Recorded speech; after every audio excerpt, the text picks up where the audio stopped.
உங்க விருப்பப்படி life partner கிடைக்கணும்னா கீழ இருக்கிற லிங்கை கிளிக் பண்ணுங்க. உடனடியா ஃப்ரீயா ரெஜிஸ்டர் பண்ணுங்க.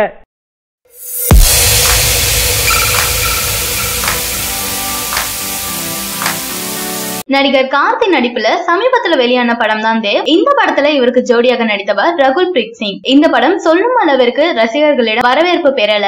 இதனைத் தொடர்ந்து அவர் உடனே வெற்றி கொடுக்க வேண்டும் என முனைப்பில் சென்சேஷன் நாயகி ராஷ்மிகாவுடன் கமிட் ஆகியிருக்காரு. ராஷ்மிகா விஜய் தேவரகொண்டாவுடன் இணைந்து வெளிவந்த படம் தான் கீதா கோவிந்தம். இந்த படம் ரசிகர்களிடம் நல்ல வரவேற்பு அடைந்தது. மேலும் இந்த படத்தில் வரும் பாடல்களுக்கு வரவேற்பு அதிகரித்துக் கொண்டேதான் இருக்கு. படம் வருவதற்குள் இந்த படத்தின் பாடல்கள் வெளிவந்து பெரிதும் வரவேற்கப்பட்டது. தமிழ் படத்தில் எப்போது இணைவார் என்று ரசிகர்கள் காத்துட்டு இருந்த நிலையில தற்போது கார்த்தியுடன் நடிக்கிறார் என தகவல் வந்ததும் ரசிகர்களுக்கு இன்ப அதிர்ச்சி தான். மேலும் கார்த்தி ராஷ்மிகா இணைந்து நடிக்கும் படத்தை இயக்க போவது வேற யாரும் இல்ல, வளர்ந்து வரும் சிவகார்த்திகேயனின் ரெமோ படத்தை கொடுத்து ஹிட் அடித்த பாக்யராஜ் கண்ணா தான். இந்த படத்தை பற்றிய தகவல்கள் விரைவில் வெளிவரும் என சொல்லப்படுது. இவர்களுடன் நடிக்கும் நடிகர்கள் மற்றும் மற்ற கலைஞர்களை பற்றியும் அதிகாரப்பூர்வ அறிவிப்பு வருமாம். கண்டிப்பாக இந்த கூட்டணி வெற்றி கூட்டணியாக மாறும் என நம்பலாம். தளபதி படம் என்றாலே ஒரு பரபரப்பை ஏற்படுத்தும் சூழ்நிலை உருவாகி இருக்கு.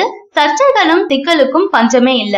இது போன்ற பல பிரச்சனைகள் வந்துதான் போகுது. தளபதி நடிப்புல வெளிவந்த படம் தலைவா. இந்த படம் பல சிக்கல்களை கடந்துதான் வெளிவந்தது.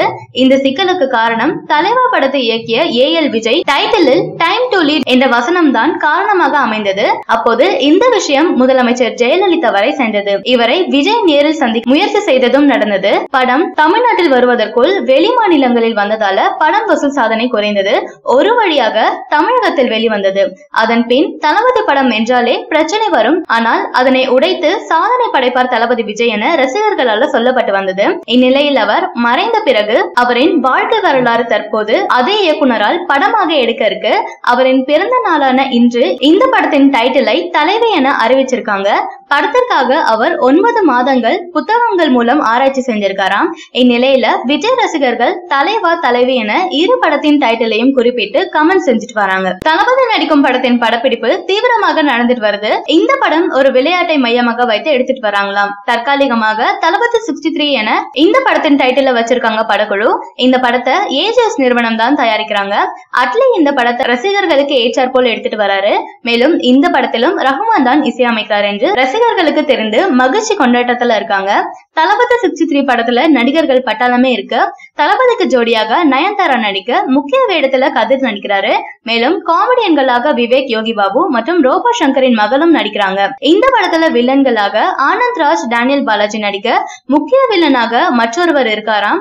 ஆனால் இதுவரை அவரை பற்றிய எந்த ஒரு தகவலும் அறிவிக்கல படக்குழு. இந்த படத்திற்கு ரசிகர்கள் ஆவலா காத்துட்டு இருக்காங்க. காரணம் மெர்சல் படத்தின் வெற்றி கூட்டணி இந்த படத்திலும் இருக்கு. சர்க்கார் மெர்சல் படத்தின் சாதனைகளையும் தாண்டி இந்த படம் முறியடிக்க வேண்டும் என எண்ணிட்டு வராங்க ரசிகர்கள். படத்தின் வேலைகள் படம் பிஸியாக நடந்துட்டு வர்றதால படத்தின் அப்டேட் விரைவில் வெளியிடும் படக்குழு. படத்தின் பாடல்கள் ஒரு புறம் நிறைவடைந்துட்டு வருதாம், பாடல் காட்சிகளும் முடிவடைந்துட்டு வருதாம். எப்படியும் இந்த படத்திற்கு இசை தாறுமாறாக இருக்கும் என ரசிகர்கள் இணையத்துல பதிவிட்டு வராங்க. படம் தீபாவளிக்கு வெளிவர இருக்கிறதால மீண்டும் தளபதி தீபாவளி சரவடியாக அமையும் என நம்பலாம்.